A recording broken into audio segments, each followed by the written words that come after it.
আসসালামু আলাইকুম ওয়া রাহমাতুল্লাহি ওয়া বারাকাতুহু। নবম শতাব্দীর মুসলিম দার্শনিক আল-কিন্দির একটি উদ্ধৃতি দিয়ে শুরু করতে চাই আজকের এই পর্বটি। তা হলো, আমরা সত্যকে মূল্যায়ন করতে এবং তা থেকে শিক্ষা গ্রহণ করতে লজ্জিত না হওয়ার শপথ গ্রহণ করেছি। আর তা যেখান থেকেই আসুক, যদি তা আমাদের বিপরীত কোনো জাতির কাছ থেকেও গ্রহণ করা প্রয়োজন। সুপ্রিয় দর্শক শ্রোতাবৃন্দ, আজকে এমন একটি বিষয় নিয়ে আলোচনা করতে বসেছি, সেটি অত্যন্ত গুরুত্বপূর্ণ একটি বিষয়। আর তা হলো, মুসলিম সভ্যতার পতন আসলে কিভাবে হলো। তাহলে কথা না বাড়িয়ে জানা যাক আজকের এই গুরুত্বপূর্ণ তথ্যগুলো। আশা রাখি এই সংক্ষিপ্ত এই অডিও ভিডিওটির আপনারা পুরোপুরি আমার সাথেই থাকবেন। 632 সালে মহানবী হযরত মুহাম্মদ সাল্লাল্লাহু আলাইহি ওয়াসাল্লামের মৃত্যুর পর মুসলিম সাম্রাজ্যের ব্যাপক সম্প্রসারণ ঘটে।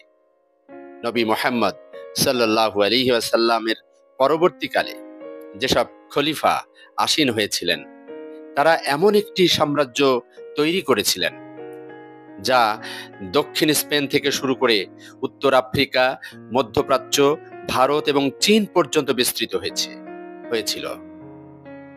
15 শতাব্দীর দিকে এটি ইন্দোনেশিয়া থেকে পূর্ব ইউরোপ পর্যন্ত ছড়িয়ে পড়ে। এ সময় তারা জ্ঞান বিস্তার এবং সম্পদের এক অপার সম্ভাবনা আঁচ করতে পেরেছিলেন। তাদের অবদানের আলোকেই সে সময়ে বাণিজ্যের সাথে জ্ঞান ও চিন্তাধারার প্রসার ঘটে।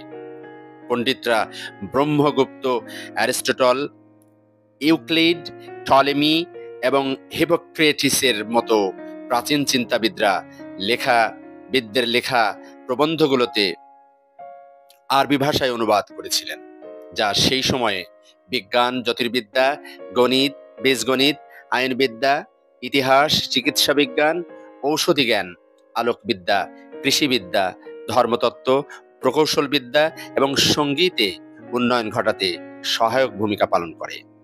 সেই সময়কালটি ছিল চিন্তাধারা উন্নয়ন ও জ্ঞান ও ধন সম্পদের আহরণের এক স্বর্ণযুগ। তাহলে কিভাবে এমন একটি সভ্যতার পতন হলো? এটি এমন একটি প্রশ্ন যার বহু উত্তর বহু মানুষ খোঁজার চেষ্টা করেছেন, এবং এই বিষয়টি এতটা গভীর, মাত্র একটি বইয়ে তার ব্যাখ্যা করা সম্ভব নয়। তবে 15 শতাব্দীর প্রথম দিকে স্পেন, তুরস্ক, ফিলিস্তিনে ক্রুসেডারদের হামলা, পারস্য, ইরাক ও সিরিয়ায় মঙ্গলদের আক্রমণের কারণে মুসলিম সভ্যতা হুমকির মুখে পতিত হয়েছিল। এই সংঘাতের সময়ে মুসলিম বিশ্বের বহু প্রাচীন বিখ্যাত গ্রন্থাগার ও শিক্ষণ সামগ্রীর বিপর্যয় ঘটেছিল। 1258 সালে যখন বাগদাদ আক্রমণ করা হয়েছিল, তখন আক্রমণকারী মঙ্গল সেনাবাহিনী অগণিত পাণ্ডুলিপি ধ্বংস করেছিল এবং কর্ডোভা নগরীর বিস্তৃত 6 লক্ষাধিক ইসলামী বই ক্রুসেড আক্রমণকারীদের দ্বারা ধ্বংস হয়েছিল। স্পেন এবং সিসিলিকে হারিয়ে মুসলিম সভ্যতা তখন ছিল অসহায়। মুসলিম বিশ্ব তখন তৈমুর দ্য ল্যামের আক্রমণের শিকার হয়, ইতিহাসে যা টেমরলেন নামে পরিচিত। এই ধ্বংসযজ্ঞগুলো ইসলামী সভ্যতার অবক্ষয় এবং চূড়ান্ত পতনের সূত্রপাত করে, যার ফলে পরবর্তীকালে ধ্রুপদী মুসলিম সভ্যতার এক উজ্জ্বল সময়ের সমাপ্তি ঘটে। নতুন বিশ্বের আবিষ্কারের সাথে সাথেই পশ্চিমা বিশ্বের সম্প্রসারণ ঘটে এবং তারা সম্পদ ইউরোপে নিয়ে আসে। ধীরে ধীরে ঐতিহাসিক সিল্ক রোডও ইতিহাসের পাতা থেকে মুছে যায়। একই সময়ে নতুন অন্তর্নিহিত ধারণার উত্থানের ফলে মুসলিম বিশ্ব ক্রমেই দুর্বল হয়ে পড়ে, যার ফলে ঈমান বা বিশ্বাসকে কাজে লাগিয়ে দর্শন, যুক্তি, জ্ঞান ও বিশ্বাসের দ্বারা সমাজকে উপকৃত করবার ব্যাপারে মুসলিমরা ক্রমাগত অনাগ্রহী হয়ে ওঠে। এতে করে মুসলিম সভ্যতা বহু স্বাধীন রাষ্ট্রে বিভক্ত হয়ে যায়। এর মধ্যে অনেকগুলো পরবর্তীকালে ঔপনিবেশিকরণের অভিজ্ঞতা অর্জন করেছিল বা স্বাধীনতার পরেও একে অপরের সাথে যুদ্ধে লিপ্ত হয়েছিল। এই রাষ্ট্রগুলোর জনগণ ও ঔপনিবেশিক শাসকরা শিক্ষা ব্যবস্থা বা আর্থসামাজিক সংস্কারের দিকে নজর দিতে ব্যর্থ হয়, যার কারণে মূলত দ্রুত এবং উন্নত বিশ্বের তুলনায় মুসলিম সভ্যতা পিছিয়ে পড়তে শুরু করে। মুসলিম সভ্যতার পণ্ডিতদের জ্ঞান একেবারেই হারিয়ে যায়নি।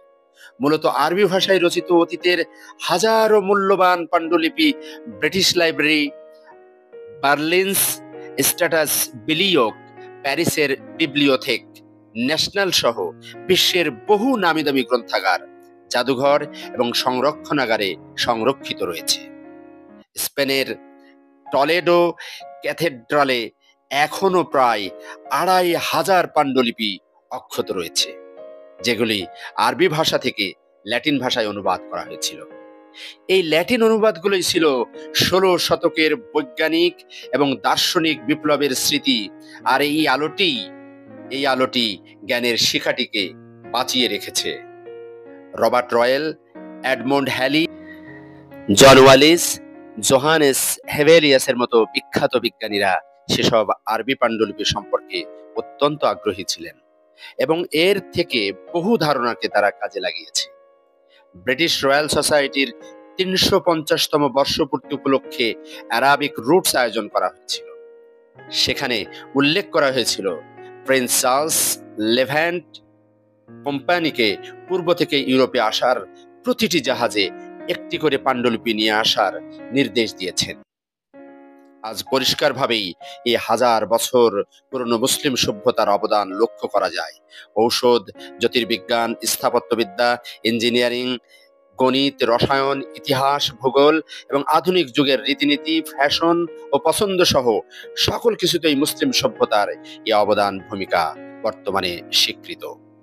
সুপ্রিয় দর্শক শ্রোতাবৃন্দ, নিশ্চয়ই মুসলিম সভ্যতার অবদান সম্পর্কে যে ছোট্ট তথ্যবহুল কিছু আলোচনা আপনাদের সামনে পেশ করলাম, আশা করি আপনাদের উপকার হবে।